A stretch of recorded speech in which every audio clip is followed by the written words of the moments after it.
Hello and welcome to the Biology 6 Digestive System Lecture, Part 1. As part of this chapter, we're going to learn about the anatomy and physiology of your digestive system organs, which means we're going to learn the names and locations of the organs of the digestive system and their physiology, how they, what their functions are. But before we dive into the actual organs of the digestive system, let's first talk about the foods. Obviously the digestive system has something to do with the foods that we eat, so let's start there. Okay, well, we might ask ourselves, well, why do we need to eat food to stay alive? And it almost seems so obvious that you don't know how to answer that question. You might say, well, we just need to eat. You'll starve to death unless you eat food. And yeah, that's true. But what exactly is in the food that we need for our survival? And the short answer to that is molecules called nutrients. We use the word nutrients to mean the molecules in the foods that you need to maintain proper health and proper growth of the body. So what are these nutrients exactly? Which molecules are exactly these nutrient molecules? Well, with most foods that you buy in the grocery store, there's a nutritional label, and it lists the nutrient molecules that you find in any given food. Well, if you look at the nutritional label, if you look at what nutrient molecules are in the food, some of these molecules hopefully will look familiar, sound familiar to you from what we've talked about in the class. Like we talked about proteins in the beginning of the class, and we talked about carbohydrate molecules towards the beginning of the class, and we talked about lipid molecules in the class. Fats are a type of lipid. Well, the reason why the foods contain some of the same molecules that we talked about in this class, which is about the human body, is all living things on Earth are made out of these molecules we call the macromolecules: proteins, carbohydrates, lipids, and nucleic acids. Well, of course, water is the most abundant molecule in any living thing, but other than water, all living things on Earth are made out of proteins, carbohydrates, lipids, and nucleic acid molecules, including our bodies, obviously. But foods come from living things also. Some foods are plant-based foods. They come from plants, which are living things. Other foods are animal-based foods. Animals are obviously living things. Yeah, so when you eat foods, you're eating the macromolecules: proteins, carbohydrates, lipids, and nucleic acids. And so that's why we see carbohydrates and proteins and things. They don't list the nucleic acid macromolecules on the nutritional label, but they do typically list the proteins, the carbohydrates, and the fats, which are the lipids. Okay, so just to review, we talked about these macromolecules earlier in the semester, and when we talked about them, we learned that all of the macromolecules are polymers, meaning that each one is like a chain that's built up by linking some smaller molecules called monomers together. And so the smaller molecules, the monomers of proteins, are called amino acids. In other words, a protein is a chain of amino acids all linked together. And a carbohydrate, its monomers are called monosaccharides. So a large carbohydrate molecule is a polymer made out of lots of monosaccharides joined together. And for most lipids, they are a polymer of two monomers. One's called glycerol and the other's called fatty acids. Yeah, so for most lipids, glycerol and fatty acids are the monomers, and the lipid is a polymer made out of glycerol and fatty acids joined together. And I think the next slide kind of shows a picture of that. Here we go. So a protein is a polymer made out of amino acids joined together, and a carbohydrate is a polymer made out of monosaccharides joined together. Okay, yeah, so we call these the monomers. So the monomers of proteins are amino acids, and the monomers of carbohydrates are monosaccharides. And I don't have it on the cartoon there, but the monomers of lipids, like fats, are fatty acids and glycerol. Okay, well, so what I was trying to go for here is describe here is those monomers are the nutrients. Remember, the nutrients are the molecules in the food that your body needs, and so your body needs amino acids and monosaccharides and fatty acids and glycerol so that you can construct your own proteins and your own carbohydrates and your own fats. So the macromolecule monomers, the amino acids, the monosaccharides, and the fatty acids and glycerol are the major nutrients in the foods that we eat. That's why we eat those foods, to get the amino acids, monosaccharides, and fatty acids and glycerol into our body. Now, incidentally, if you ever take a nutrition class here at Hartnell, your nutrition instructor will probably say pretty much the same thing. But for some reason, nutrition instructors say, well, the proteins in the food are the nutrients, whereas I spin it slightly different. I say, well, it's not the proteins, it's the amino acids of the proteins that are the nutrients. And likewise, a nutrition instructor will probably say the carbohydrates are the nutrient in the food, and I spin it slightly differently. I say the monosaccharides that the carbohydrate is built out of are the actual nutrients. It's kind of the same concept, but I just focus in on the monomers as the nutrients. Anyway, so the macromolecule monomers are the major nutrients in the foods that you eat. That's why you have to eat food, to bring those monomers into your body. In addition to the macromolecule monomers, there's two other types of nutrients that you get from your food, and those are called vitamins and minerals. And we're not going to get into too much depth here exactly what vitamins and minerals are, but I'm sure you've heard of vitamins. Like there's a type of vitamin molecule called vitamin A, and there's vitamin C and vitamin E. And minerals are atomic ions, like calcium ions, magnesium ions, iron ions. The purpose of vitamins and minerals generally is to help your enzymes to function better. Enzymes, remember, are these proteins in your body that carry out tasks inside your cells. And so for some enzymes to function correctly, the enzyme needs vitamins and minerals. That's why you need to get these in your foods. That's why those are nutrients also. Okay, well, to summarize all that, when I say the nutrients in the food, I mean the macromolecule monomers, amino acids, monosaccharides, fatty acids, and glycerol, as well as the vitamins and minerals in the foods also. Those are the nutrients. Okay, well, so imagine I had a big plate full of food. Maybe, boy, what did I eat last night? Some chicken. So imagine I had a big plate full of chicken, Gesundheit. While that is sitting on my plate, it's called food. But after I put it in my mouth and swallow it, it gets a name change. It's now called chyme.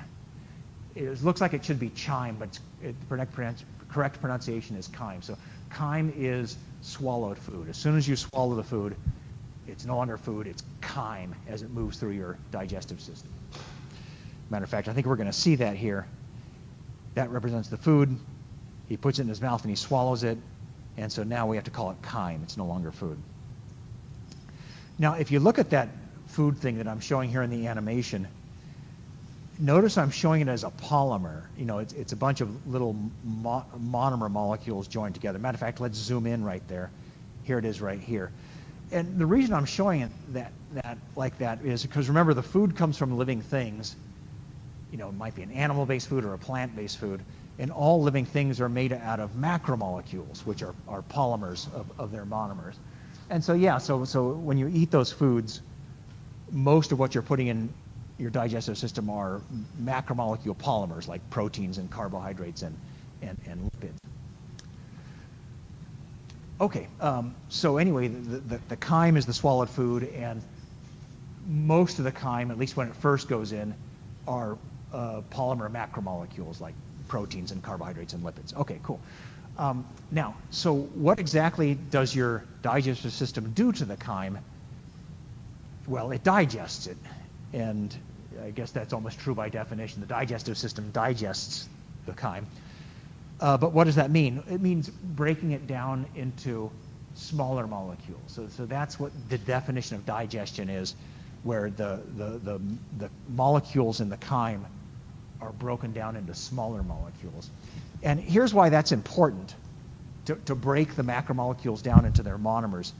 because the walls of your digestive organs will not absorb any macromolecules through them.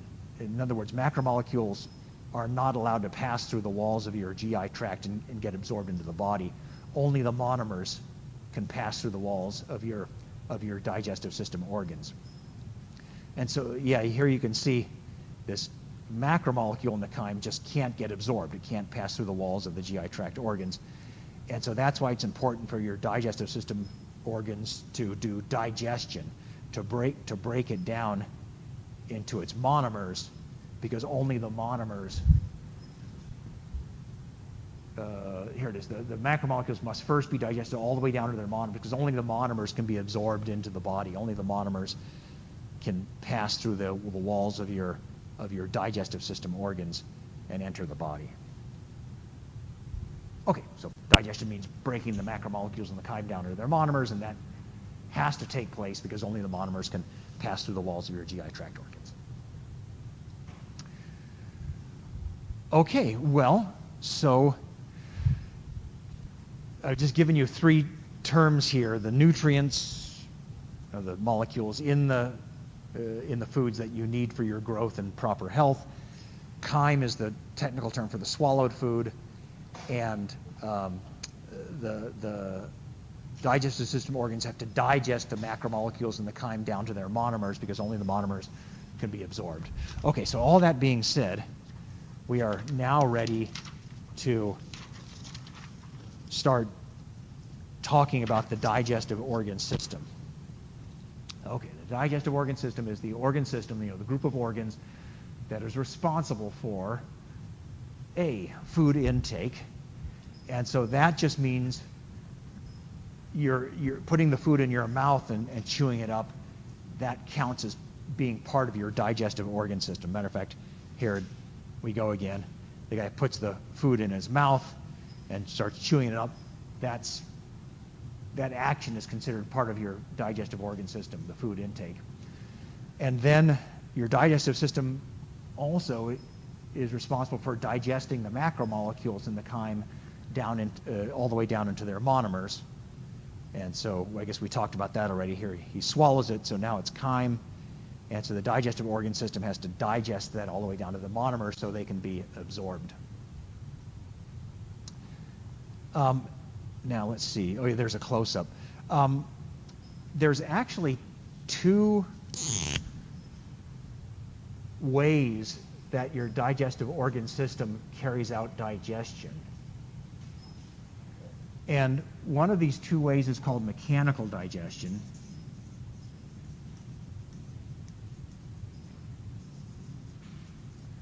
And the other way that your digestive organ system digests the chyme is called chemical digestion.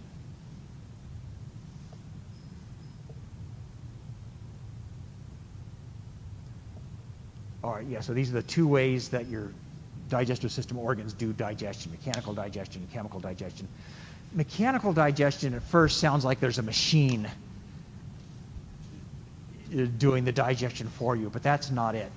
Mechanical digestion, that term just means when physical forces, like the digestive organ system uses forces to physically tear the chyme into smaller bits. So who can give me an example? What's maybe the most obvious type of mechanical digestion that you do on your foods? What's something that you do to your foods where you apply physical force to them to break? Chewing. Thank you. That's it. That's the best example of mechanical digestion, when you're chewing your foods. You're using physical forces, with your teeth and your jaw muscles to break up the chyme into smaller bits. But just to give another example, and we'll talk about this other example of mechanical digestion in more detail later, but your digestive organs have some muscles that are part of the wall of those organs, and one of the things those muscles in your digestive organs do is to squeeze on the chyme. They squeeze and relax, and they squeeze and relax. And that also counts as mechanical digestion. That's also using physical forces to break apart the chyme. Okay, so mechanical digestion is using physical forces to digest the chyme. Chemical digestion is where the digestive system uses chemical reactions to break down the chyme molecules into smaller molecules. And there's different ways that it does this. Like, as we'll talk about later, some of these digestive system organs use acids to chemically react with the molecules in the chyme to break down the chyme. And there's like another substance that's not listed here called bile that is another chemical reaction that your digestive system organs does with the chyme to break it apart. But probably the most effective method of chemical digestion that your digestive system uses are things called digestive enzymes. Digestive enzymes are proteins that are made by your digestive system organs, and these digestive enzymes break down macromolecules into smaller molecules, usually breaking down into monomers. And so I think that's what we're going to see here. Here's this macromolecule in the chyme, and so these little colorful things represent digestive enzymes that have been made by your digestive system organs. And so what these digestive enzymes do is they basically attack the macromolecules in the chyme and just break them down into smaller and smaller molecules, eventually breaking them down into the monomers. And that's good, right? Because remember, the monomers are what can be absorbed through the wall of your digestive organs and get into your bloodstream like that. Okay, yeah, so digestive enzymes are the main type of chemical digestion that your digestive organs do. All right, so I think we're going to see this swallow. So that represents the chyme right there, that green blob. And as the chyme works its way through your digestive system organs, it gets more and more digested, and your organs absorb a lot of the nutrients from it. But as it turns out, there are some substances in your food that are just can't be broken down, that can't be digested.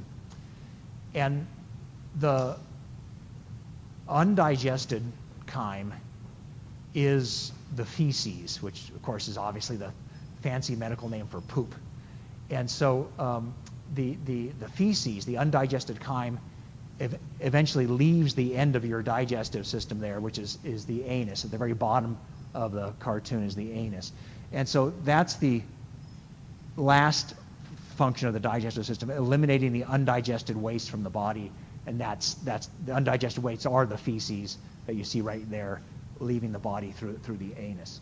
So just to recap, the digestive organ system does four things: food intake, digestion of the macromolecules in the chyme down to their monomers, and then absorbing the nutrients, the monomers and vitamins and minerals, and the water from the food, absorbing those into the body, and lastly, eliminating any undigested substances in the form of the feces that exits the body.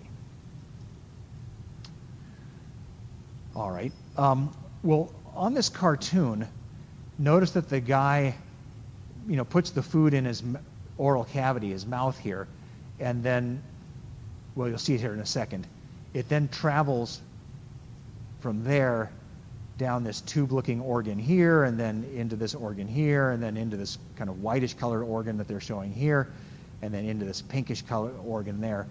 So notice that there's basically a continuous tube that the chyme is traveling through as it's being digested. And the name of that tube is the gastrointestinal tract, or GI tract for short. So the continuous tube from the mouth all the way down to the anus that the chyme passes through. In some textbooks they call the GI tract, in some textbooks they call it the alimentary canal. But our textbook and I just normally say gastrointestinal tract, or GI tract for short.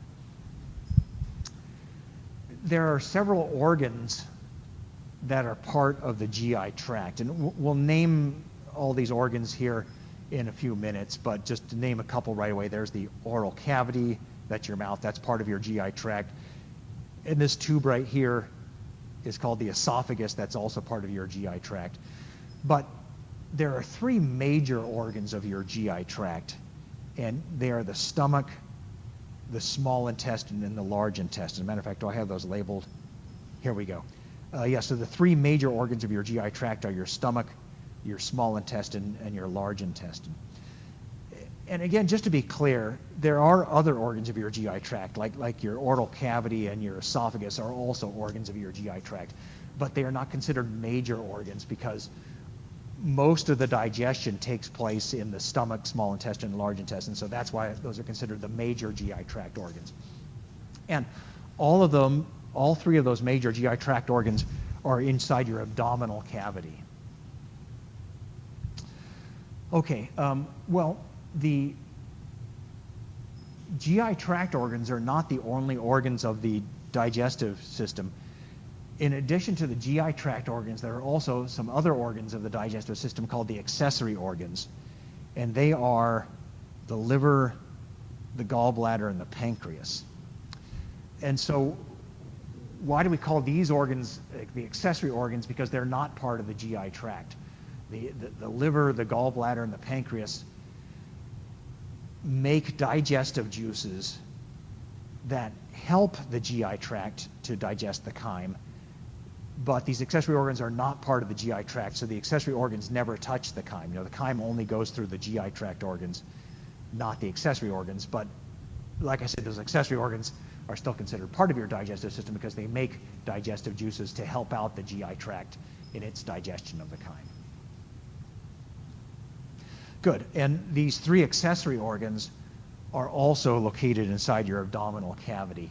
And so you really think of your abdominal cavity, the organs inside there, as mostly being digestive organs. You got your three major GI tract organs, stomach, small intestine, large intestine, and your three accessory organs of the digestive system, liver, gallbladder, and pancreas. Now, it's also true there are some non-digestive organs in your abdominal cavity, but most of the space in your abdominal cavity is taken up by your digestive system organs. All right, well, so here's how we're going to organize this lecture on the digestive organ system. We're going to start off talking about the GI tract and learn about the names and locations and functions of the GI tract organs. And then when we finish talking about the GI tract organs, then we will switch over to talking about the accessory organs and their locations and their names and what their functions are. And then when we're done learning about the all the organs of the digestive system, then we'll switch to talking about the metabolism of the GI tract organs, a little bit more about how it functions. Before we start naming the organs of the GI tract, I want to talk just briefly about their tissue structure. Okay, so again, remember that the GI tract is that tube that the chyme passes through as it goes from the mouth to the anus. And the GI tract is composed of lots of organs, like the oral cavity and the pharynx and the esophagus and the stomach and the small intestine, large intestine. Those are all parts of the GI tract. And yet they are all parts of the GI tract. They're part of this tube. And because all those GI tract organs are all parts of that same tube, they actually have a very similar tissue structure to each other. In other words, the tissue structure of the stomach is almost the same as the tissue structure of the small intestine. That's pretty much the same as the tissue structure of the large intestine, and that's pretty much the same as the tissue structure of the esophagus, because they're all parts of the GI tract. And so let's look at the tissue structure of all these GI tract organs.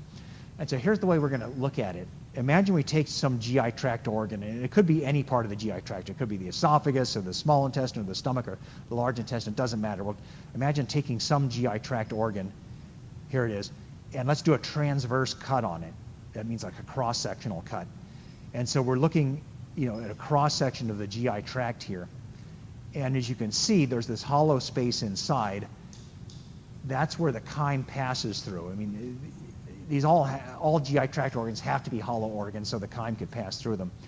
So there's the hollow space in the middle of the GI tract. But as you can see, there's lots of different tissue layers that make up the wall of the GI tract.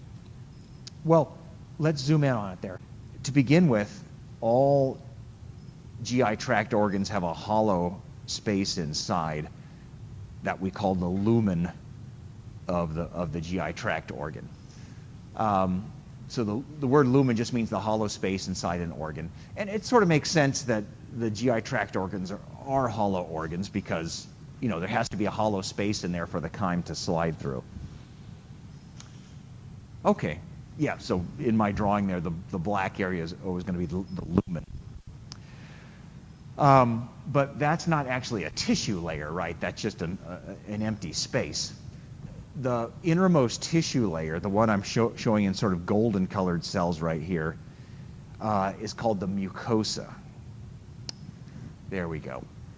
And what type of tissue is it? It's epithelial tissue. You might have guessed that because when we talked about the tissues of the body earlier in the semester, I told you that for any hollow organ in your body, the innermost tissue lining is always, always, always going to be epithelial tissue, and it is. Anyway, so yeah, we call that innermost layer of epithelial tissue that borders the lumen, we call that the mucosa of the GI tract organs. Now, a few things about it. You might remember there are different types of epithelial tissues, and for the mucosa of the GI tract organs, it's simple columnar epithelial tissues. What's their function? Well, they do a couple of different things.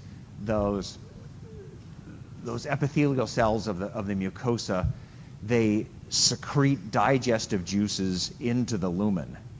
In other words, all of them secrete digestive juices here into the lumen.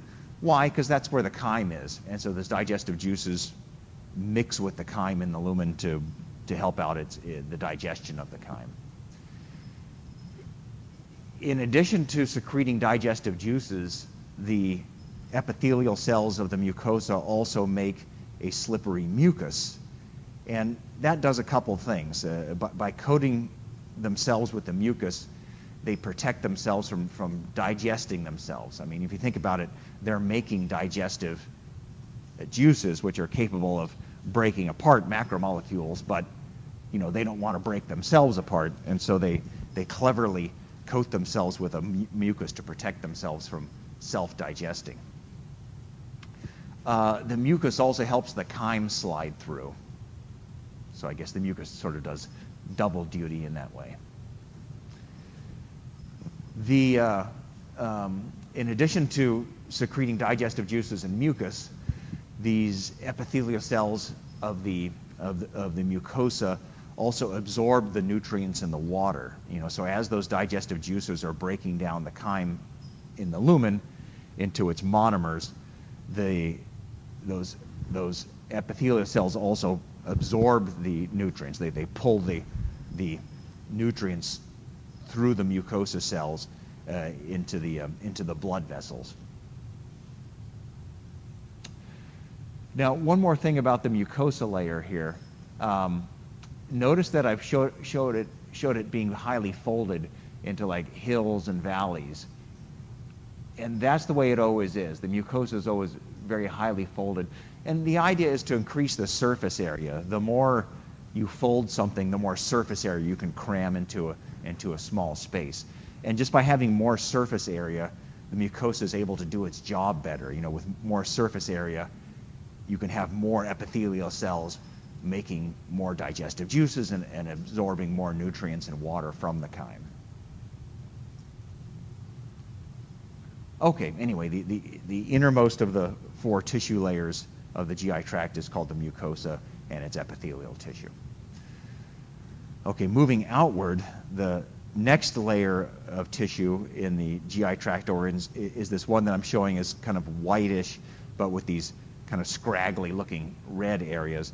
That tissue layer is called the submucosa, which means under the mucosa, and that's where it is, right? There's the mucosa in kind of golden colored cells, and the submucosa is right underneath it. The submucosa is connective tissue.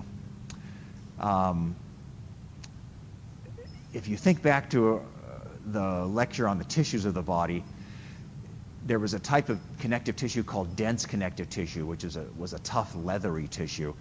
That's what most of that submucosa is. So yeah, sort of picture it like a layer of leather. What the submucosa is doing, or at least one of the things it's doing, is just physically supporting the mucosa. In other words, think of the submucosa as like a tough leathery layer that just physically holds up the mucosa layer. It's something for the mucosa layer cells to attach to. In addition to just being a tough leathery tissue to support the mucosa, the submucosa also has some blood vessels in it. The blood vessels are to receive the nutrients, and so remember that the mucosa cells pull in the nutrients and water from the digested chyme, but those nutrients and water have to go into blood vessels so they can be circulated throughout the body, and those blood vessels that receive the nutrients and water are located there inside the submucosa.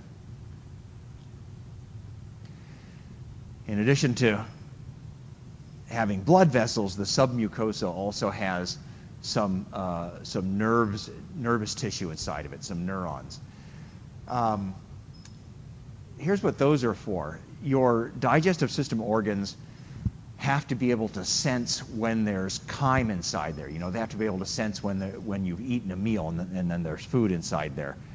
And so some of those neurons are sensory neurons, simply to detect when you've got chyme inside the organ. And when those neurons in the submucosa detect that there is chyme inside your GI tract organs, they send nervous system signals. And you might say, well, what's being signaled? Well, a few different things. As we'll talk about later, some of those nervous system signals from those sensory neurons there in the GI tract signal the various organs of your digestive system to make more digestive juices. And so I thought this was kind of interesting. Your digestive organs don't just continuously make digestive juices. They're able to sense when there's food inside them, and when they sense that, that's when they start making the digestive juices. Okay, so submucosa, it's mostly that leathery, dense connective tissue. There's also a little bit of loose connective tissue that's also part of the submucosa. Loose connective tissue is not so much leathery, it's more sort of a soft jelly-like tissue. But most of the submucosa is the dense connective tissue.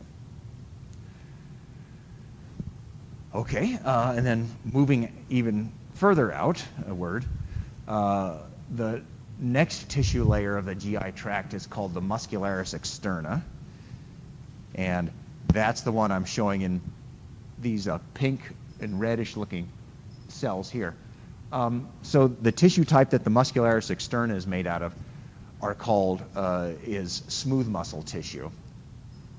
And you might remember smooth muscle tissue. It's an involuntary tissue type, involuntary muscle tissue type. So it can contract and relax the way muscle tissue does, but you don't have conscious control over it. It sort of works on autopilot, so to speak. Okay, now if you look closely at my drawing there of the muscularis externa, you could see the little smooth muscle cells that I've drawn in, but there are two layers to it. You can see that there's kind of an inner layer here, and just slightly outside of that, another outer layer. So both of those layers of the muscularis externa are smooth muscle cells, but they look differently because they are in two different orientations. And let me draw what I mean by that here, because I think I can show it better than I have on my drawing there. So this tubular looking thing that I'm drawing is supposed to be the GI tract, the tube of the GI tract. And the inner layer of smooth muscles of the muscularis externa looks like this. Remember, smooth muscle cells are short with pointed ends. And so one layer of these smooth muscle cells forms a circle around the GI tract, and we call that the circular layer of the muscularis externa. But there's a second layer of smooth muscles, which is also part of the muscularis externa. And those smooth muscle cells, instead of being oriented in a circle around the GI tract, those smooth muscle cells are oriented longitudinally along the GI tract. You know, they point in a different direction than the circular layer. And we call those ones the longitudinal layer of the muscularis externa.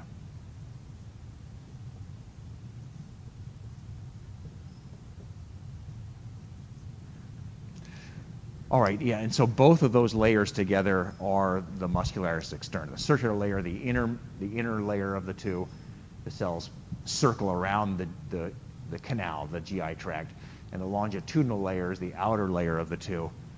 Its cells point along the GI tract, up and down the GI tract. And I might, yeah, here's a kind of a close-up of it. There's the circular layer, the inner layer of the two smooth muscle layers, and the longitudinal layer is the outer layer of the two. Now, why does the muscularis externa have these two layers, these two orientations of the smooth muscle cells? Well, you know, muscle tissue contracts. That's the job of muscle tissue. And there are two different types of contraction that the muscularis externa of the GI tract organs do. One type of contraction that the muscularis externa does is called peristalsis. And those are slow waves of contraction that the goal of those of peristalsis is to propel the chyme through the GI tract. So, you know, the chyme has to move through your GI tract. It has to like move from your stomach, then through your small intestine, then through your large intestine. So something's got to propel that chyme through the GI tract, and that's what peristalsis contractions are. I brought my tube of toothpaste here as a demonstration. So think of this as representing the GI tract, and think of the toothpaste inside as representing the chyme that's inside the GI tract. So if I start at this end and do kind of a slow contraction, a slow squeezing, notice that propels the toothpaste, right? Through and out of the tube. Well, that's the way to think of peristalsis. It's a wave of contraction that moves along the GI tract, and its goal is to push the chyme through the GI tract from one organ to the next inside the GI tract. Good. So that's peristalsis contractions. And the longitudinal layer, the outer layer of the two, is the one that specializes in peristalsis contractions. But there's a second type of contraction that the muscularis externa, smooth muscles, can do, and those are called segmentation contractions. And the goal of segmentation contractions is not really to push the chyme through the GI tract organs, but to help digest it, to help break it up. And so look what I'm doing now. I'm still squeezing on the tube of toothpaste, but it's not really propelling the toothpaste through the tube. This style of squeezing is to kind of mash it up and grind it up. And so in the GI tract, that type of contraction is called a segmentation contraction. And that's what the circular layer cells are for, doing segmentation contractions. Now, if I remember right, I have a little cartoon of that. So this kind of shows it. So there's the longitudinal layer. Those smooth muscles are oriented along the length of the GI tract. And there's the circular layer that are oriented in a circle around the GI tract. Here's what I was looking for. Okay, so this is supposed to be kind of a side view of the GI tract. And here's the hollow interior right here. And the red parts that border it in this drawing are supposed to be the muscularis externa. Okay, so here's what peristalsis looks like. There we go. So there's the chyme moving through the lumen. And so peristalsis contractions look like this. Oh, sorry, I goofed it up. That's not peristalsis. That's segmentation, sorry. So segmentation contractions of the muscularis externa look like this. They are for breaking up the chyme into smaller bits. So that's That's an example of digestion, the segmentation contractions. The peristalsis contractions are a different style of contractions. Remember, those are the ones whose job it is to propel the chyme through the GI tract. So a peristalsis contraction is a directional wave of contraction, smooth muscle contraction, to push the chyme through.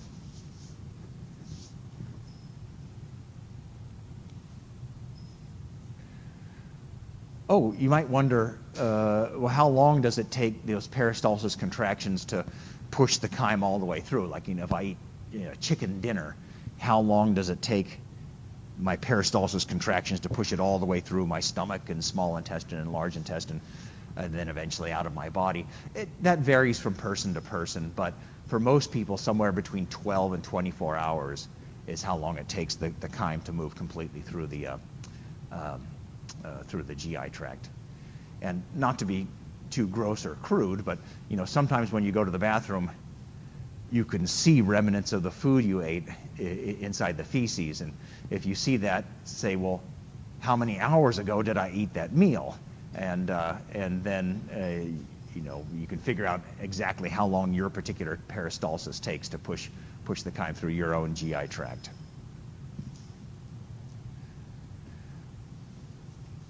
Okay, let's see. Oh, here we go. Okay, so here we are through again to this cutaway view of the GI tract organs. And just to review, the hollow interior is the lumen, then the next tissue layer is the mucosa, then under that is the submucosa, and then under that is the muscularis externa. There's one more tissue layer that I'm not showing it in this cartoon yet, but there's one more tissue layer to the GI tract organs, and that's called the peritoneum, and it's a serosa. A serosa is a fluid-filled membrane, and so I think when I click the button, we're going to add it in. So here it is. You have this yellowish-looking thing that is attached to the outside of the GI tract organ. That is the peritoneum, and it's a fluid-filled membrane. It's a serosa. We've talked about these serosa membranes a few times this semester. I told you to think of them as like a baggie, a kitchen baggie that you filled with some fluid. And so, yeah, think of the baggie here with the water in it as a serosa. And this chicken breast represents some organ that's being surrounded and cushioned by the serosa. So, yeah, we ran into these serosa membranes before. There was a serosa that surrounds and protects the heart. That particular serosa is called the pericardium.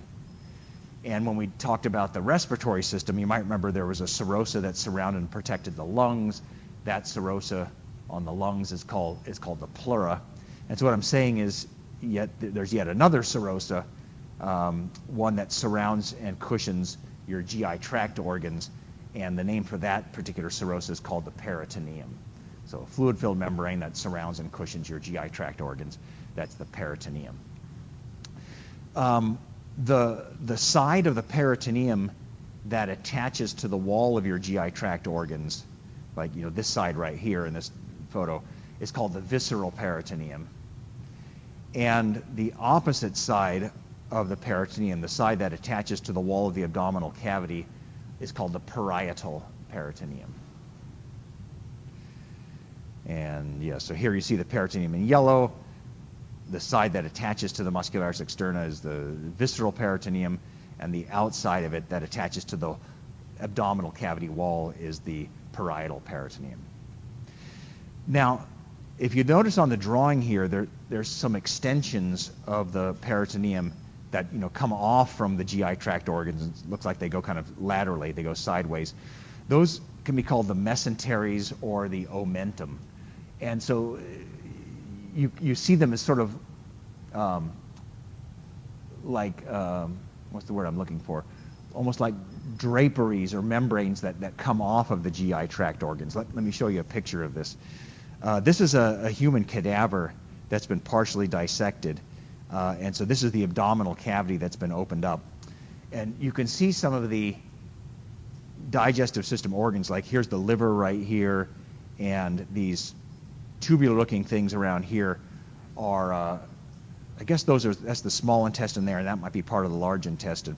But if you look closely, you can see there's stuff that sort of looks like a yellowish material that comes off of some of the organs and just sort of drapes around part of the interior of the abdominal cavity.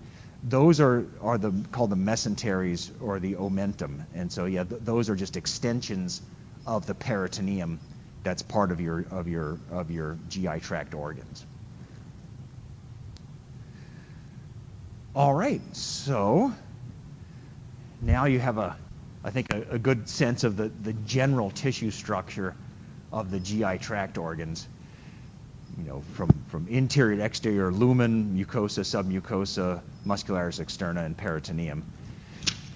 And so now we're going to start naming names, you know, the actual names of the GI tract organs and where they are located and what their functions are. Okay, so we'll begin at the beginning. So imagine that you take a piece of food and, you know, you're going to eat it, so you pop it into your mouth, your oral cavity, and so that's the first part of your GI tract is your oral cavity. Here's a kind of a close-up right there.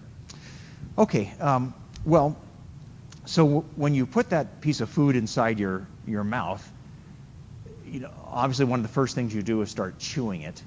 And the official name for chewing is mastication. So when you've chewed your food, you've masticated your food.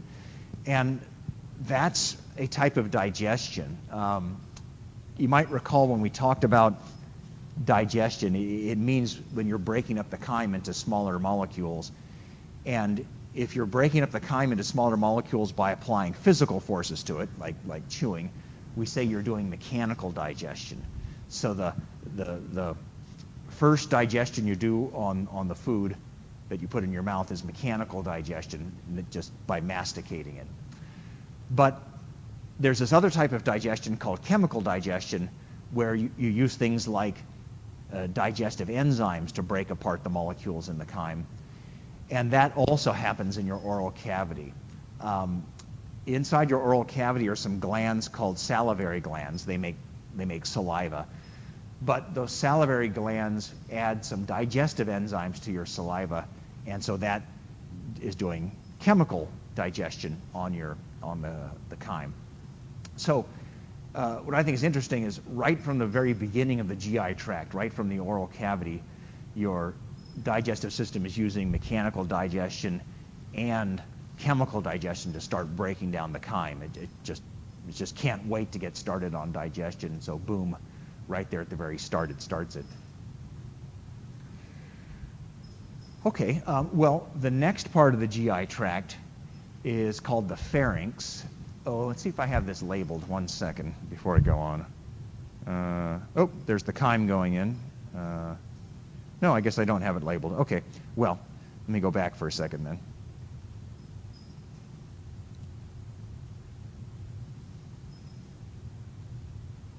There we go. Okay, so there's the oral cavity, the first part of the GI tract. This area right here is called the pharynx. And it's basically the upper part of your throat, the upper region of the throat, the part that's behind your oral cavity, and also it's behind your nasal cavity. And you can kind of see that. There's the nasal cavity, there's the oral cavity, and here's the pharynx behind them both. So that's where the chyme goes after the oral cavity. In other words, when you chew your food, you swallow it, and that's where it goes into the pharynx. Now, where does the chyme go after the pharynx? Well, it's a little difficult to see, but there's a tube right here. That is called the esophagus, and that's the tube that will now conduct the chyme, the swallowed food and the water, downward from the pharynx, and eventually the esophagus carries the chyme down into the stomach. Okay, so the pathway, the beginning of the GI tract, oral cavity, then pharynx, then esophagus. Now here, before we leave these parts of the GI tract, I'll point out this tube right here. This is the trachea. We talked about that when we did the respiratory system. The trachea is the windpipe. It carries the air to and from your lungs. And so you notice that you don't want the chyme to go down the trachea because then you'd be choking on the food that you swallowed, right? So right here at the top of the trachea is a cartilage flap that covers the trachea when you swallow to make sure that the chyme goes down into the esophagus where it's supposed to go and not down into the trachea. Does anybody remember the name of that cartilage flap that covers the trachea when you swallow? Epiglottis. Very good. Thank you. Yeah, so right there you see the epiglottis. And yeah, when you swallow, just for a fraction of a second, the epiglottis flips down, blocks off the top of your trachea to make sure the chyme goes down into the esophagus. And I think I sort of have that on the cartoon. Here comes the food, and then when I click the button, the guy swallows the food, and I think what you'll see is the epiglottis there flips down. There it is right there. And it's kind of bent down to make sure the chyme goes down into the esophagus. And as soon as that chyme has gone down the esophagus, the epiglottis flips open again so you can breathe again. And then when you put another piece of chyme in your mouth and swallow it, or I should say when you put another piece of food in your mouth and swallow it, it becomes chyme. Again, the epiglottis flips down like you see there to make sure the chyme goes where it's supposed to go. And one more delicious bite. Very good. All right, well, so the food has been in the mouth and you swallowed it and it was in the pharynx. Now it's officially the chyme. And then from the pharynx, it goes down to the esophagus. And so the esophagus, you see here, carries the chyme downward through your thoracic cavity down into your stomach, which is the first of the major GI tract organs, remember, is the stomach. Oh, maybe I should mention quickly before we start in on the stomach. So the chyme moves downward through your esophagus, and notice that's moving the chyme very rapidly through your thoracic cavity. Now, what's inside the thoracic cavity? Well, the major organs of the thoracic cavity are your heart and your lungs, but obviously those are not digestive system organs, and so there's no point in the chyme hanging out in your thoracic cavity. So the esophagus just moves the chyme very rapidly through your thoracic cavity. Now, at first you might think, well, that's just gravity that moves it rapidly, right? Basically the chyme is just falling. But it's not just gravity that allows the chyme to move rapidly downward through your esophagus. There's also peristalsis. Remember, peristalsis is where the muscularis externa layer, particularly the longitudinal layer, does that directional contraction to squeeze the chyme along. Yeah, so there's actually peristalsis that drives the chyme downward when you swallow it along the esophagus. Okay, well, so the esophagus carries the chyme rapidly downward into the abdominal cavity, and in more particular into this first major GI tract organ, the stomach. And so here's a cutaway view of the stomach. Here you see the esophagus connecting to the top of the stomach, so the chyme comes down through the esophagus and enters the lumen of the stomach, the interior of the stomach. All right, well, let's see our definition of the stomach. It's the GI tract organ that specializes in doing a lot of digestion of the chyme, but essentially no absorption from the chyme. And here's the story there. So remember that the chyme is mostly made out of macromolecules, proteins and carbohydrates and lipids and nucleic acids. But remember that the walls of your GI tract organs will not absorb any of those macromolecules. The macromolecules have to be fully digested down into monomers, and only the monomers can pass through the walls of your GI tract organs. Well, so the stomach does a lot of digestion, but the stomach is not able to break the macromolecules all the way down into monomers. And so since the stomach can't break them all the way down to the monomers, there's just essentially no absorption going on in the stomach. But that being said, the stomach is still doing quite a bit of digestion, just not all the way down into the monomers. So much digestion, very little absorption. As you can see from the cartoon there, the interior of the stomach, we're looking at the mucosa, that's the innermost layer. The mucosa of the stomach is highly folded. And we call those folds of the stomach's mucosa the ruga. All those hills and valleys, those folds of the stomach's mucosa are the ruga. And you could see ruga with the naked eye. If you were to look inside somebody's stomach, you can see those ruga. Matter of fact, I think the next slide shows that. Here's an interior view of the stomach. And it's like, here's one of the rugas right there, and here's some ruga right there. And all these folds are the ruga of the stomach. Now, on each ruga are some little pits, some little inward folds of the mucosa that we call gastric pits. And you can't see them because they're microscopic. Do I have some pictures here? Let's see. Here we go.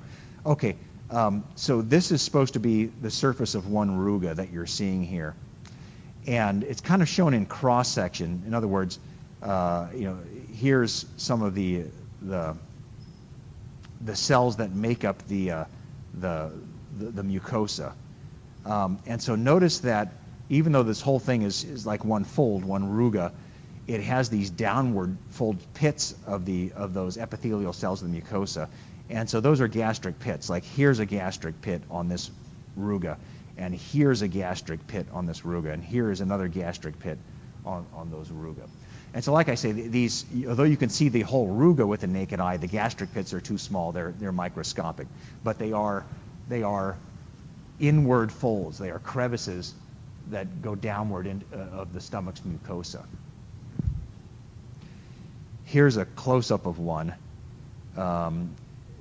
In yellowish, you see the epithelial cells that make up the mucosa of the stomach, and this inward fold right here is a gastric pit. Okay, so why do we have these gastric pits there in the stomach? And the answer is they make digestive juices. I don't know if you've ever seen a geyser. I guess it's like a hole in the ground and water comes shooting up out of the geyser. These gastric pits generate digestive juices that squirt up out of the gastric pit. And when they squirt up out of it, they're mixing with the chyme that's in the lumen of the stomach. Okay, well, let me flesh out some details of that. Towards the bottom and the sides of the gastric pit are some epithelial cells that specialize in making digestive juices. And we call those parts of the gastric pit, the epithelial cells towards the sides and the bottom of the gastric pit, we call those a gastric gland. And so each gastric pit has a gastric gland in it. The cells that make up the sides and bottom of the gastric pit are a gastric gland. And those cells of the gastric gland are what manufacture and secrete the digestive juices that come squirting up out of the gastric pit. And we can get a little bit more specific. There's a type of cell that's part of the gastric gland called a parietal cell. I guess you can see it labeled here. The parietal cells specialize in making hydrochloric acid. And so let's see, there we are. So you can see that little yellowish looking thing that's moving there, that represents hydrochloric acid that's being manufactured by those parietal cells of the gastric gland.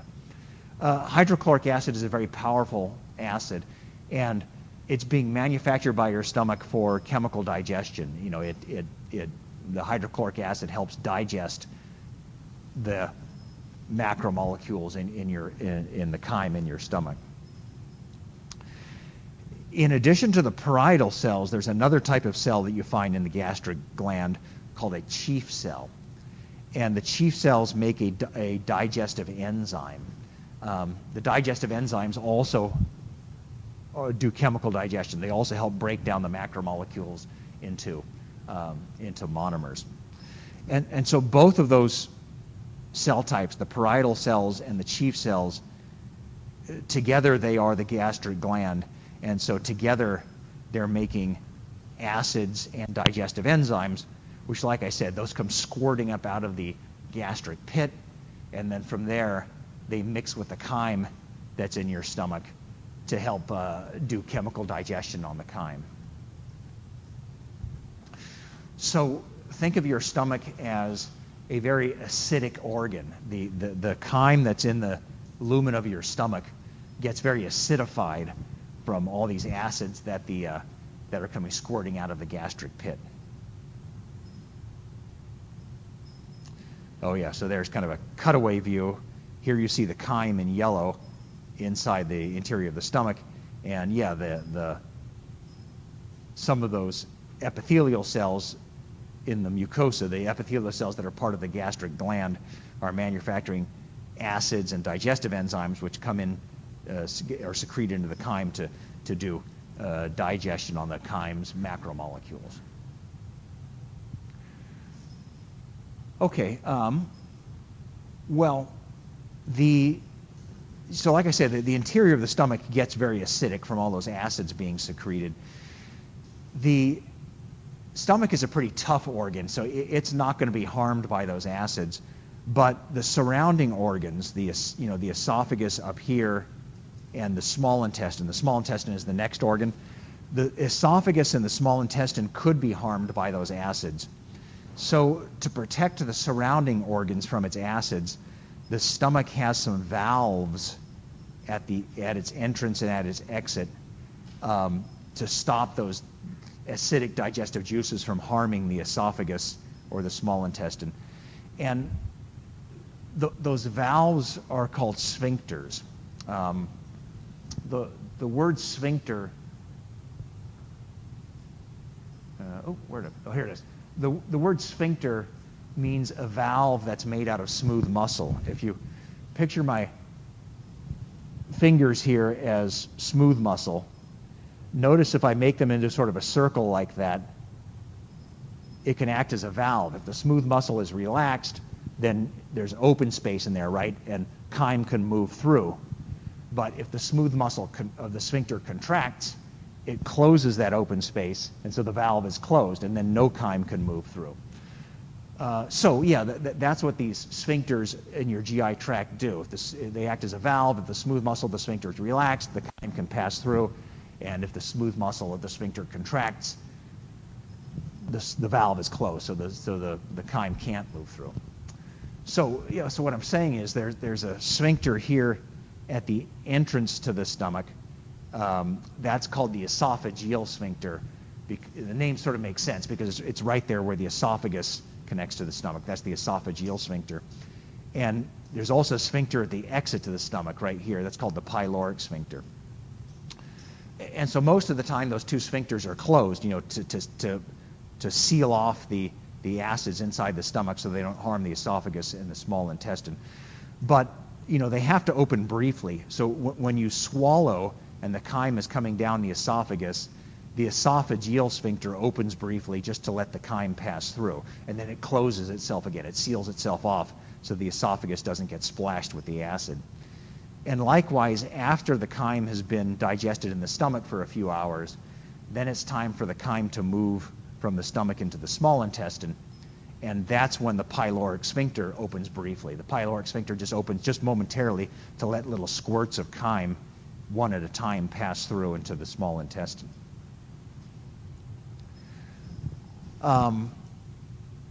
Now, with some people, their esophageal sphincter does not fully close, and so then what they get is little squirts of acid that do come up and cause a little bit of burning in their esophagus. Does anybody know what that is called? Where a person feels like a burning in their esophagus from those acids splashing up? Did I hear, what was the answer? Acid reflux. I'm not sure if that's what it was. Yeah. So if a person has acid reflux, that's what it is. Their esophageal sphincter is not fully closing, so they get acids that splash up and make a burning sensation in their esophagus. It's sometimes also called heartburn because your heart is located at about that region in your thoracic cavity, and so it almost feels like the heart is on fire, but it's not the heart, it's the esophagus that's getting a little bit burned by those acids. All right, and one more interesting thing about the stomach. So remember that all your GI tract organs have this layer of smooth muscle called the muscularis externa. When I was drawing the muscularis externa earlier, I said that it has two layers. There's the circular layer and the longitudinal layer of the smooth muscle cells. In the stomach, there's actually a third layer of the muscularis externa that's kind of diagonal. It's not circular and it's not longitudinal. It's sort of diagonal between those two orientations. And so that's kind of interesting. It has an extra layer in its muscularis externa. And it's just for better mechanical digestion. Remember, the stomach does a lot of digestion, and part of that digestion is the muscularis externa doing segmentation contractions, squeeze and relax and squeeze and relax and squeeze and relax to break apart the chyme. The stomach just does a lot of that mechanical digestion, so it has that third layer of its muscularis externa just to help it do better mechanical digestion. Okay, I think I have some cartoons of what I just talked about here. This is a cross-section of the stomach. Here you see some ruga, some folds up at the top, and you see some gastric pits going down, where the mucosa folds down inward. And remember, at the bottom of each gastric pit is a gastric gland where you have those parietal cells and chief cells making acids and digestive enzymes that come squirting out the top of the gastric pits. But going down deeper, you see the submucosa down here, and then underneath the submucosa is the muscularis externa. And if you look closely, you can see several layers, several orientations of the smooth muscle cells. 3 layers in the muscularis externa, 1, 2, 3. All right, and let's see. Oh yeah, this shows the esophageal sphincter up here at the entrance to the stomach, and the pyloric sphincter here at the exit to the stomach. All right, any stomach questions? Anything you're dying to learn about your stomach? Okay, well, so remember that it does a lot of digestion, chemical and mechanical digestion of the chyme, but not enough digestion to break everything down into monomers, so there's very little absorption of water or nutrients through the wall of the stomach. All right, well, so the chyme spends about 4 hours in the stomach, getting a lot of digestion done on it. And then after about 4 hours, it's time for the chyme to move into the small intestine, which is the next organ. And so, so I think I mentioned this a second ago. What happens is when the chyme is ready to be moved into the small intestine, the pyloric sphincter opens up just for a moment, just to let little squirts of the acidic chyme pass through. Oh yeah, because the chyme has gotten acidic because it's been mixed with acids in the stomach. So the pyloric sphincter opens just momentarily to let little squirts of the acidic chyme pass through into the small intestine. And then the pyloric sphincter shuts itself, then another squirt comes through, then it shuts itself, then another squirt comes through, because the stomach doesn't want to overwhelm the small intestine with too much acidic chyme all at once. Oh, yeah, here's a picture of it. So there's the acidic chyme in the stomach. And so, after around 4 hours, the pyloric sphincter opens up just momentarily, squirt, just a little squirt of the acidic chyme goes through into the small intestine, and then it shuts itself again and lets the small intestine process that little squirt of chyme, and then a moment later, the pyloric sphincter opens up again just for a second, squirt, a little squirt, another squirt goes through, then it shuts itself, and you get the idea. It by opening and closing itself every minute or so, it eventually slowly drains that acidic chyme into the next GI tract organ, which is the small intestine here. All right, so there's the stomach right there. Oh, yeah, so notice that on the drawing here, the exit to the stomach points to the person's right-hand side. And that's the way it is. As far as I know, in pretty much all human beings, the stomach exits towards the right-hand side of their abdominal cavity. I remember I got curious one time. I thought, well, some people are left-handed, do left-handed people, does their stomach point to the left side? And the answer is no. It doesn't matter if you're right-handed or left-handed. Pretty much all human beings, your stomach exits towards the right-hand side of your abdominal cavity. But there are some very, very rare exceptions. Very rarely when surgeons are like doing abdominal surgery on a person, very rarely they do find the person's digestive organs are sort of mirror image. So I don't know how, if I had to guess, like 1 in 100,000 people, I'm just guessing, but very, very rarely you find people whose organs point in the opposite directions. Kind of, I don't know why. I find that kind of fascinating. Anyways, for almost everybody, their stomach exits to the right-hand side, and right there is the beginning of the small intestine. In this drawing, they're mostly showing the small intestine as this white, tubular-looking organ right here, but the small intestine actually begins right there, at the very beginning of the, or right after the end of the stomach there. And so the first part of the small intestine begins right there and sort of tucks behind the large intestine and then comes out here. So that is small intestine, but that first part right from there to there is also small intestine. Okay, so let's see. The small intestine is the I said alimentary canal, but I usually say GI tract. The GI tract organ where the most digestion of the chyme occurs, and also the most absorption of the nutrients and water from the chyme also occur in the small intestine. So I think the small intestine doesn't get enough credit. And what I mean by that is, if you went up to most people and you said, hey, what organ in your body do you think does the most digestion of your food? I think most people would say the stomach, but that's incorrect. It's actually the small intestine that does the most digestion of your chyme. And the small intestine also does the most absorption of the nutrients and water from the chyme. So it's really the workhorse of your digestive system, the small intestine is. It's a pretty long organ. If you start its beginning, right here just after the exit of the stomach and follow it all the way through, if you stretched it out, it would be around 20 feet in length. And maybe because it's such a long organ, it's thought of as having 3 different sections. In other words, there are 3 different parts of the small intestine. And here are their names, the 3 parts of the small intestine, in the order that the chyme moves through them. So the first part of the small intestine is called the duodenum. Some people say duodenum, that's fine also. Anyway, so the first part of the small intestine is the duodenum, and then the next part of the small intestine is called the jejunum, and the very final part of the small intestine is called the ileum. So let's see these. We're going to zoom in now on this area of the drawing to see these close up. So there's the stomach, and that's the pyloric sphincter. That's the end of the stomach. And so this right here is the first part of the small intestine. So that's the duodenum. And so the duodenum kind of comes down to here. And then after that, this next part of the small intestine is the jejunum. And this final part of the small intestine that you see here is called the ileum. So duodenum, jejunum, and ileum are the 3 regions of the small intestine.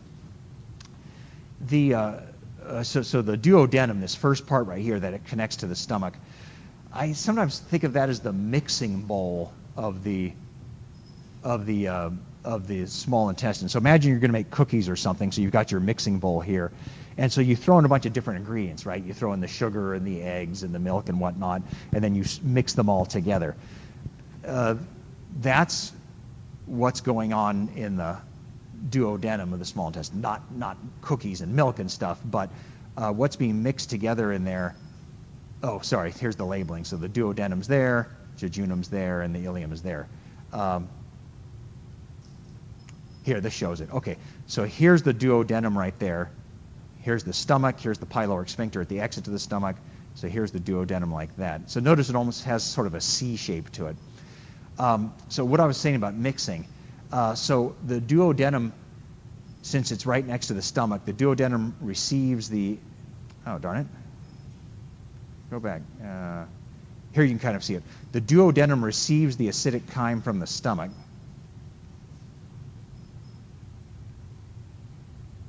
Here we go. Right, so there's the duodenum, and it receives these squirts of acidic chyme from the stomach. Squirt, Squirt, squirt.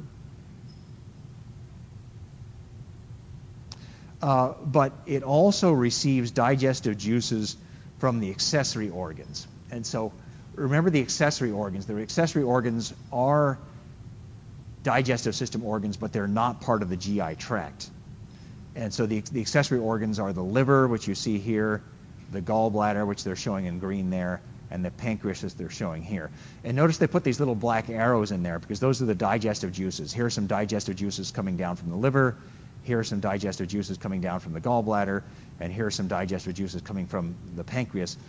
All three of those accessory organs put their digestive juices into the duodenum. So the duodenum is getting acidic chyme coming out of the stomach, and it's also getting digestive juices coming out of the three accessory organs. And so all of those, the chyme from the stomach and the accessory organ digestive juices, all of those get mixed together in the duodenum. That's kind of the job of the duodenum, is to mix the chyme with the accessory organ digestive juices. Okay, so after the chyme has gotten mixed with the accessory organ digestive juices there in the duodenum, then the next part of the small intestine is this part right here called the jejunum. The jejunum, of the three parts of the small intestine, the jejunum does the most digestion and absorption on the chyme. And the last part of the small intestine is this part right here. That's called the ileum. And, you know, it's also doing digestion and absorption from the chyme, just not as much as goes on in the jejunum. Okay, well, so the next slide is sort of a cutaway view so we can see the inside of the small intestine. So here's the small intestine here. And yeah, if you were to imagine cutting it open so you can see the interior, notice that if you look closely, there are these dozens of little finger-like extensions of the mucosa that stick up into the lumen of the small intestine. Those little finger-like upward folds of the mucosa of the small intestine are called villi, finger-shaped outward folds. And when I say outward, I mean they stick upward into the lumen, as you can see there. Finger-shaped outward folds of the small intestine's mucosa. And I think when I click the slide, we'll zoom in on some villi. So here's a villus right here, and here's another villus here, and here's a villus, and here's a villus that they're showing in cross-section right here. Yeah, so these are finger-like folds of the mucosa that stick upward into the lumen of the small intestine. And they're just there to increase the surface area. We talked about this earlier, that the more folded the mucosa is, the more surface area it can have, and so you're going to get better digestion and absorption. Now, so if you look at this drawing closely, these little things they're showing there are the mucosa, the epithelial cells of the mucosa. Remember, the epithelial cells are columnar epithelial cells. So they're showing you kind of a cross-section of this villus, and its wall is made out of the mucosa, those epithelial cells. Well, what the next slide is a close-up of some of those epithelial cells that make up the wall of the villus. Like here it is right there. There you see the nucleus of it. And check this out. The membrane of that epithelial cell is itself folded into little microscopic finger shapes. Those are called microvilli, finger-shaped outward folds of the cells membranes of the epithelial cells of the small intestine. And so what I'm trying to impress upon you is the incredible amount of folding that you have in your small intestine. Each individual cell's membrane is folded into these little microvilli to give it lots of surface area. And then here you see some microvilli on that cell there. And then those epithelial cells with their microvilli to give them extra surface area are themselves folded into these villi folds of the mucosa to give even more surface area. And so you end up with this incredible amount of surface area inside your small intestine. And that's what makes it such a good digestive organ for digestion and absorption, because it's got this gigantic surface area thanks to these microvilli and the villi, sort of folding on top of folding, so to speak. you don't have to know the number that I'm about to say, but somebody estimated the small intestine has around 250 square yards of surface area, and that's about the same surface area as a tennis court. And I don't know, I just find that mind-boggling that, just inside one organ of your digestive system, just inside the small intestine, there's a surface area equivalent to an entire tennis court. And so, you want to say, well, no wonder the small intestine is so good at digestion and absorption. It's got this gigantic surface area thanks to all those microvilli folds and villi folds. Okay, so here we are again, close-up of some of those villi. Notice that each villus, like here's one villus right here, each villus has some blood vessels in its interior. The red and the blue things are supposed to be blood vessels. Those blood vessels are to receive the absorbed water and nutrients. So remember that it's the mucosa cells, it's those epithelial cells in the mucosa that absorb the water and the nutrients from the chyme, that pull it in. But the water and nutrients have to go inside blood vessels so they can be distributed throughout the body. And so that's why the core of every villus contains lots of blood vessels. Now I mentioned here that those blood vessels that receive the water and the nutrients, those blood vessels actually transport that nutrient-rich blood right to the liver. And you might say, well, why does the liver get that nutrient-rich blood first? And we'll talk about that when we talk about the liver here in a few minutes. But just as a preview, one of the jobs of the liver is to store the carbohydrates, to store the glucoses that you get from your meal. And so in that sense, it makes sense that the blood should go to the liver first so the liver can store all those glucoses. Okay, well, so if I were to summarize the small intestine, it's the GI tract organ that comes right after the stomach, and it does the most digestion, the most absorption of the of nutrients from the chyme. And the reason it can be so effective at digestion and absorption is it has a huge surface area thanks to all those folds, the villi and the microvilli. Okay, well, so at the very end of the small intestine is this part called the ileum, right there. And so the next and the last GI tract organ is the large intestine. That's the one they're showing in pink right there. And so, the chyme moves from the end of the ileum of the small intestine. The chyme moves from there into the beginning of the large intestine. Right there is the end of the small intestine, the beginning of the large intestine. So we're going to kind of zoom in there. Yeah, so there's the ileum of the small intestine, and like I said, it passes the chyme from there into the beginning of the large intestine is here. And so again, notice that this is the right side of the person's abdominal cavity, right? And so, yeah, the small intestine passes the chyme into the large intestine right about here at the lower right side of your abdominal cavity. Okay, so what goes on inside the large intestine? And in a nutshell, absorption of water and minerals takes place there. So it's not a lot of digestion. Most of the digestion has already taken place in the stomach and the small intestine. The large intestine specializes in absorbing water and ions. And when we say ions, things like calcium ions and sodium ions and potassium ions. And when we're talking about those in terms of nutrients, we call those the minerals. So the final water and ion absorption from the chyme. Now, I should make a note here. Once the chyme has entered the large intestine, you no longer call it chyme. You now call it feces. So, it's food when it's on your dinner plate. When you swallow it, it's chyme as it moves through your GI tract until it gets into the large intestine of the GI tract. And at that point, it's no longer chyme. At that point, you start calling it feces.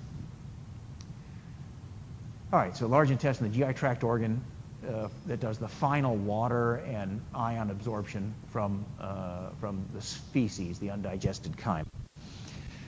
But let's keep in mind that although the large intestine specializes in doing the last bits of water and mineral absorption, that's not where most of the water and nutrient absorption take place. So which organ does the most water and nutrient absorption? Well, we just covered it. It's the small intestine, right? Yeah, so the small intestine has absorbed most of the water, most of the other nutrients from the chyme. The large intestine just specializes in doing the last bits of water and mineral absorption. Now, do I have a picture of the interior? Here we go. If you could look at the interior of the large intestine, you know, we'd find the lumen, the hollow space where the feces moves through. That's the white part of this slide. And the purple layer is the mucosa, you know, those epithelial cells. Well, notice that the mucosa here in the large intestine is folded into some inward pits, like you see here is one of these inward folds, and here's an inward fold, and here's an inward fold, and here's one down here. Those inward folds of the large intestine's mucosa are called intestinal crypts, microscopic inward folds of the large intestine's mucosa. We saw in the stomach, the mucosa was also folded into inward pits. But does anybody recall in the stomach, what do we call those inward folds? Gastric, yeah, very good, thank you. Yeah, in the stomach, we have something very much like this, but in the stomach we call them gastric pits.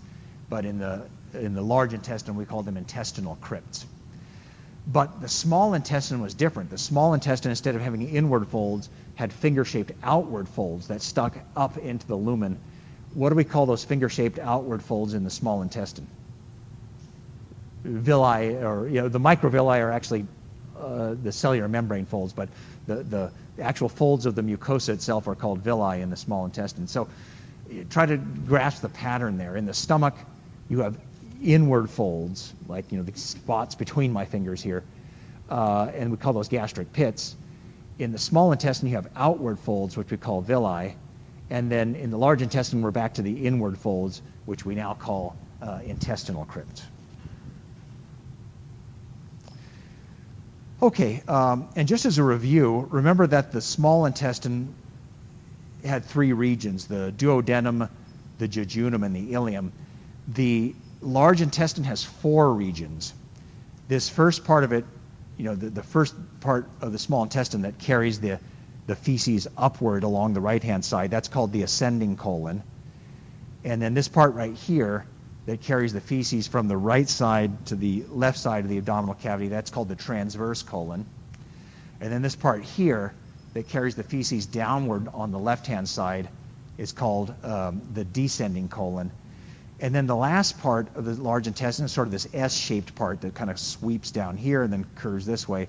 That's called the sigmoidal colon right there. Sigmoidal means S-shaped.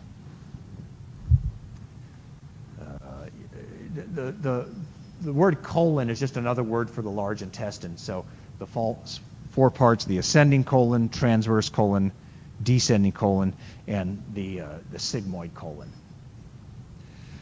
Okay, I'll come back to these parts in just a second, but let me do the rectum and the anus. So, you know, here's the sigmoidal colon, you know, this last part of the large intestine, sigmoidal colon, from there to there. Notice that the last part of the sigmoidal colon is more or less straight, this part right here. That part of the sigmoidal colon is called the rectum. And it's kind of the parking lot for feces. You know, as the feces moves through your large intestine, water and ions are being absorbed out of it. But eventually that feces reaches the end and it needs to park itself somewhere until it's convenient for you to go to the bathroom. That's what the rectum is for. The feces just kind of parks there. When it is time for you to go to the bathroom, you know, sit down on the toilet, the last thing that the feces will move through before it exits your body is the anus. The anus is this sphincter right here at the very end of the sigmoidal colon, and you know, when it opens up, it allows the feces to exit the body, and then, well, then now the feces has exited your body, and you're you're done with it, absorbing nutrients from it. Okay, a few more interesting things about the large intestine. The large intestine, its job is to absorb water and minerals from the feces, but the large intestine, in addition to having the feces in there, houses a whole bunch of bacteria. It's just full of lots and lots of bacteria. And what those bacteria are doing is they're feeding on the feces. They're feeding on the undigested chyme. Now, that's really not taking any nutrients away from us because we've already gotten all the nutrients that we can out of the chyme, in the stomach and the small intestine and the large intestine. Those bacteria in the large intestine can get some nutrients out of the chyme that we can't. So as I said, they're not taking any nutrients away from us. They're just sort of getting a free meal on the parts of the chyme that we can't digest. Some of those bacteria that live in your large intestine could potentially be harmful if they were to get outside of your large intestine. Just as an example, some of those bacteria that live inside your large intestine can cause the disease cholera, which is a potentially fatal disease. And so you might think, well, isn't that dangerous? If I have these dangerous, potentially deadly bacteria living inside my body. Well, as long as those bacteria stay inside your large intestine, they can't harm you. If they were to get anyplace else in your body, yeah, you could get very sick. But as long as they stay inside the large intestine, they can't harm you. And the wall of the large intestine is designed, it's thick enough to stop those bacteria from getting outside. So they're perfectly safe. You're perfectly safe as long as the wall of your large intestine is intact. But if anything were to tear a hole in the large intestine, that would be very dangerous because then those intestinal bacteria would leak out into other parts of your body. They'd get out here into your abdominal cavity, and they could probably spread throughout your bloodstream from there, and you would get very sick and perhaps even die. That condition is called sepsis. The word sepsis means a massive infection in your body, and typically it's caused by a tear in the wall of the large intestine. Now, what might cause a tear in the wall of the large intestine? Well, it could be a traumatic injury. If somebody got stabbed or shot into their abdominal cavity, that could make a hole and allow those bacteria to leak out. But another thing that can cause it is if parts of the large intestine get inflamed, get swollen, then that could potentially cause a bursting of the wall. And that brings me to my next subject. If you look right here at the very beginning of the large intestine, there's a little finger-shaped pouch that kind of dangles downward. That's called the appendix. A little finger-shaped pouch right at the start of the large intestine, right at the bottom of the ascending colon is the appendix right here. And they're not exactly sure why we have it. Some people think that it plays a minor role in the immune system, but other people don't think that's true. And whatever it does for us, it can't be super important because people can get their appendix removed, and those people are just as healthy as anybody else. So yeah, it's kind of a mystery. But anyways, this little dangling finger-shaped bit right here at the beginning of the large intestine. And the reason I was mentioning it is the appendix can get inflamed, can get swollen. And if that happens, you say the person has appendicitis. And that's dangerous because if it gets so swollen that it rips, then, like I said, the person can get sepsis because all those intestinal bacteria could leak out into their abdominal cavity. So if you or somebody you know starts feeling some pain from the lower right side of your abdominal cavity, which is where that appendix is, that's potentially very dangerous because the person might have appendicitis. And so you want to get that person to a doctor quickly so the doctor can diagnose it. And if it is appendicitis, then what they can do is simply go in there doing a very minor surgery and just cut out the person's appendix to stop it from bursting. Okay, any large intestine questions? It just, it specializes in doing the last bits of water and mineral absorption from the feces. This is the end of part 1 of the digestive system lecture. Now please watch part 2 of the lecture.